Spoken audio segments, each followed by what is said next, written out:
आज का दिन अगर कहें तो शपथ ग्रहण का रहा। सियासत की दो जानी मानी हस्तियों ने शपथ ग्रहण की।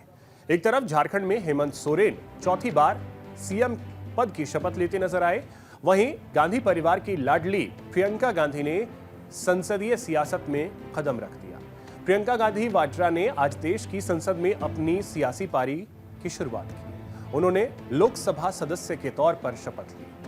हाल ही में प्रियंका केरल की वायनाड लोकसभा सीट से कांग्रेस उम्मीदवार के तौर पर एक बड़ी जीत हासिल करके सामने आई।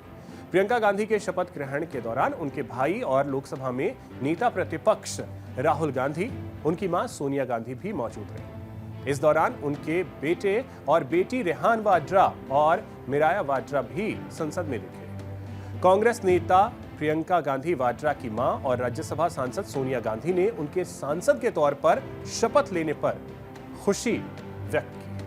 वहीं कांग्रेस भी अब बेहद उत्साहित नजर आ रही है।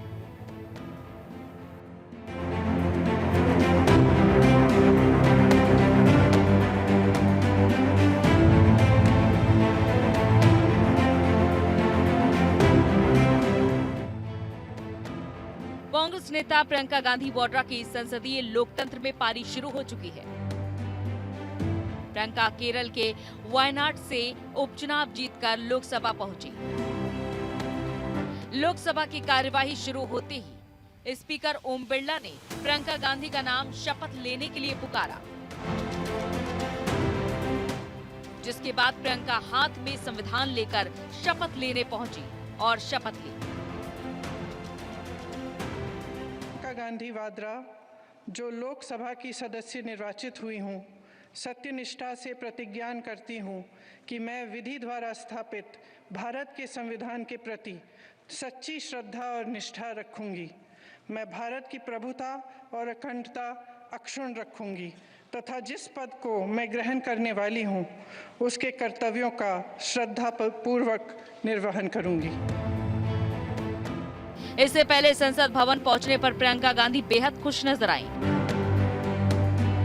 प्रियंका गांधी अपनी मां सोनिया गांधी और भाई राहुल गांधी के साथ पार्लियामेंट पहुंची। उनके साथ उनके बेटे रेहान वाड्रा और बेटी मिराया वाड्रा भी दिखे। आपको बता दें कि प्रियंका गांधी वाड्रा केरल के वायनाड लोकसभा सीट से बम्पर जीत हासिल करके लोकसभा पहुंची है। ये सीट राहुल गांधी के इस्तीफा देने के बाद खाली हुई थी, जिस पर 13 नवंबर को वोटिंग हुई। 23 नवंबर को काउंटिंग हुई, जिसमें प्रियंका गांधी ने सीपीआई के उम्मीदवार सत्यम मुकेरी को 4 लाख से ज्यादा मतों से शिकस्त दी। बीजेपी के उम्मीदवार नव्या हरिदास के खाते में 1,09,939 वोट आए। संसद में अब गांधी परिवार के 3 चेहरे।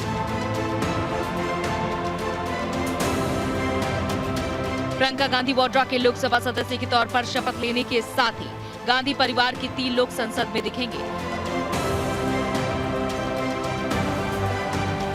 जिसमें प्रियंका और राहुल गांधी लोकसभा में और मां सोनिया गांधी राज्यसभा में। वैसे संसद के इतिहास में नेहरू गांधी परिवार की ये चौथी पीढ़ी है। देश के पहले प्रधानमंत्री पंडित जवाहरलाल नेहरू के बाद इंदिरा गांधी और उनके पति फिरोज गांधी भी सांसद रहे, जिसमें इंदिरा गांधी देश की प्रधानमंत्री रही। 1980 में संजय गांधी की विमान हादसे में मौत होने के बाद राजीव गांधी 1982 में अमेठी के सांसद चुने गए। 1984 में इंदिरा गांधी की हत्या के बाद राजीव देश के प्रधानमंत्री बने, लेकिन 1991 में राजीव गांधी के चुनाव प्रचार के दौरान लिट्टे के आतंकवादियों ने निर्मम हत्या कर दी, जिसके बाद कांग्रेस नेताओं के आग्रह से सोनिया गांधी सक्रिय राजनीति में आई और लोकसभा सदस्य बनी। वो कांग्रेस अध्यक्ष भी रही। फिलहाल सोनिया गांधी राज्यसभा सांसद हैं। उनके बेटे राहुल गांधी रायबरेली से सांसद और लोकसभा में नेता प्रतिपक्ष हैं। और प्रियंका गांधी वाड्रा वायनाड से लोकसभा में पहुंच चुकी हैं। उन्होंने कहा कि हमारी प्राथमिकता राष्ट्र हित के मुद्दों को उठाना है और संविधान की रक्षा के लिए लड़ना है। प्राथमिकता ये होगी कि देश के जो अहम मुद्दे हैं वो उठाएं और पार्टी के लिए लड़ूं, देश के लिए लड़ूं, यही रहेगा। छुट्टी मिलेगी राहुल जी को, कांग्रेस पार्टी को। मेरे ख्याल से जो संविधान के जो असूल हैं उनको मजबूती मिलेगी क्योंकि हम उसी के लिए लड़ रहे हैं। संविधान से ऊपर कुछ नहीं है। हमारे लिए जो संविधान है, जिसके असूलों पर इस देश की नींव डली है, उसी के लिए हम लड़ रहे हैं और लड़ते रहेंगे।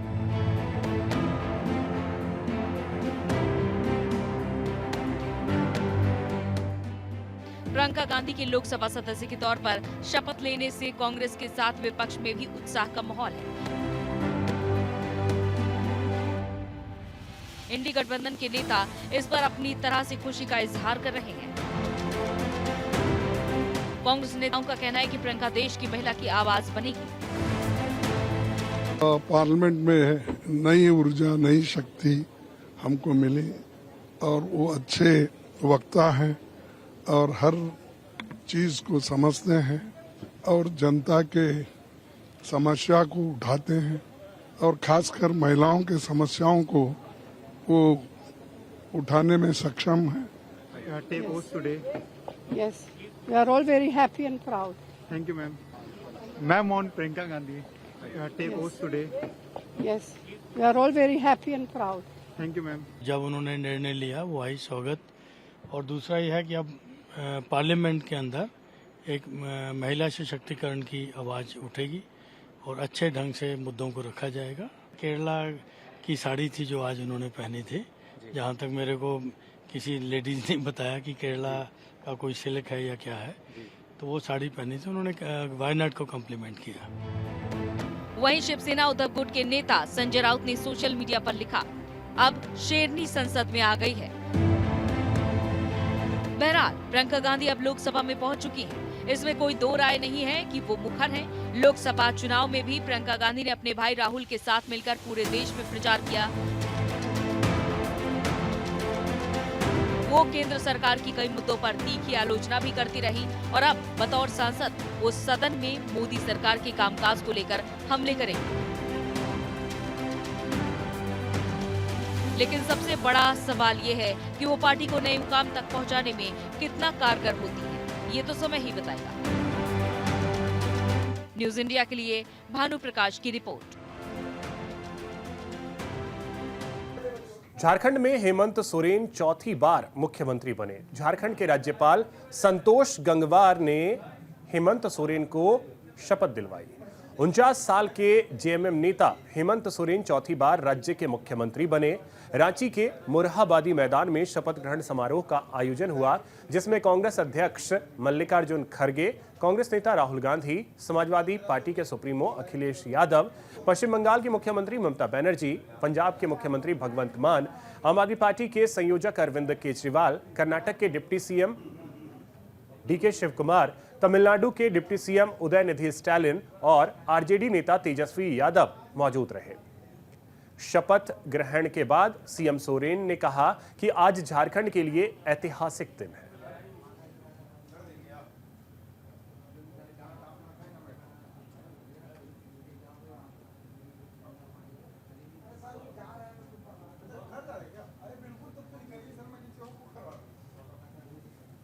वहीं हेमंत सोरेन के सीएम बनने पर राज्य के गवर्नर संतोष गंगवार ने बधाई दी।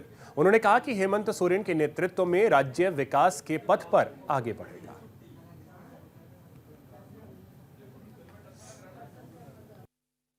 लिए बहुत बहुत शुभकामनाएं और हम विश्वास करते हैं कि ये प्रदेश निश्चित रूप से उत्तर देश के अंदर एक अपना अच्छा स्थान बनाएगा और अच्छी प्रगति और तरक्की करेगा।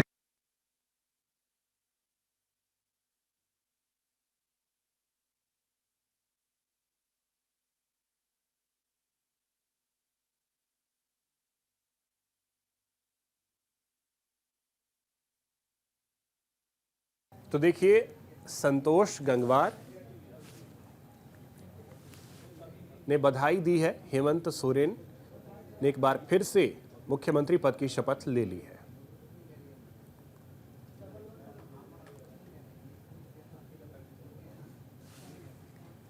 वहीं हेमंत सोरेन के सीएम बनने पर विपक्ष में उत्साह देखने को मिला। इंडी गठबंधन के नेता ने भरोसा जताया कि झारखंड में तेजी से विकास होगा।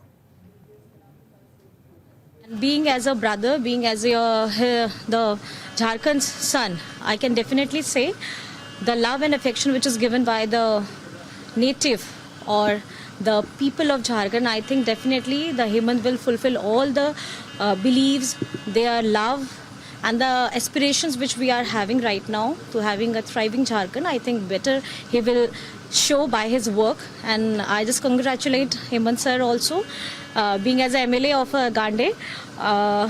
A very, very congratulations to sir, and because the people of Jharkhand are having a spot on the Hemant ji and our Mahagathbandhan, which is mandate which is given by them. We really humbled, we are thriving, and we are so much excited to work again for the 5 years. देखिए, इससे खुशी और क्या हो सकता है झारखंड के लिए। इससे खुशी और क्या हो सकता है कि चौथी बार हेमंत सोरेन जी मुख्यमंत्री बने हैं। उनके कार्यकाल में जनता को और विशेष रूप से जो अंतिम व्यक्ति तक उन्होंने जो लाभ पहुंचाने की कोशिश की है, उससे मुझे पूरा विश्वास हो गया है कि झारखंड अब देश का नंबर 1 राज्य बनेगा, जरूर बनेगा।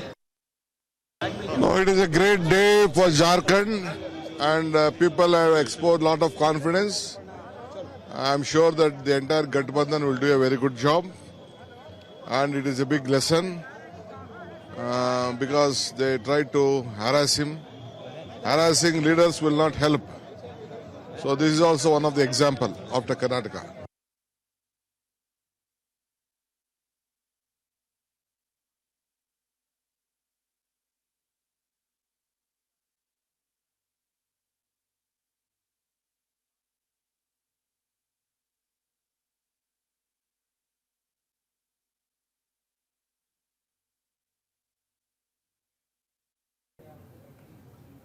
वहीं शपथ के बाद एक्शन मोड में नजर आ रहे हैं सीएम हेमंत सोरेन। शपथ के बाद कई अहम फैसलों का ऐलान किया है। 1 जनवरी के पहले जारी होगी परीक्षा कैलेंडर। 9 से 12 दिसंबर के बीच विधानसभा का पहला सत्र होगा। मैया सम्मान योजना के तहत 2500 का भुगतान भी किया जाएगा। स्टीफन मरांडी होंगे प्रोटेम स्पीकर, ये हेमंत सोरेन ने कहा है। झारखंड में हेमंत सोरेन ने 14वें मुख्यमंत्री के रूप में शपथ लेने के 3 घंटे बाद ही कई महत्वपूर्ण और बड़े फैसले लिए हैं।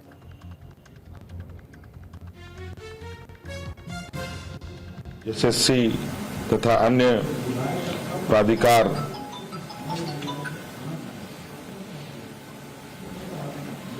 एक जनवरी 2025 के पूर्व परीक्षा कैलेंडर प्रकाशित किया जाएगा और जो लंबित रिजल्ट हैं उनको प्रकाशित किया जाएगा। साथ साथ में यह भी निर्णय लिया गया, असम में जो वहां के चाय बागान में बरसों बरस से यहां के मूल वासियों को ले जाया जा करके जो वहां बसे हैं, जो विशेषकर जनजातीय समूह जो झारखंड मूल के हैं, उनकी दशा एवं उनके भविष्य में दिए जाने वाले सुविधा का अध्ययन के लिए सर्वदलीय प्रतिनिधि मंडल एवं पदाधिकारियों का दल असम जाकर जमीनी स्तर पर अध्ययन करेगी और सरकार को प्रतिवेदन सौंपेगी। फिलहाल इतना ही। नमस्कार।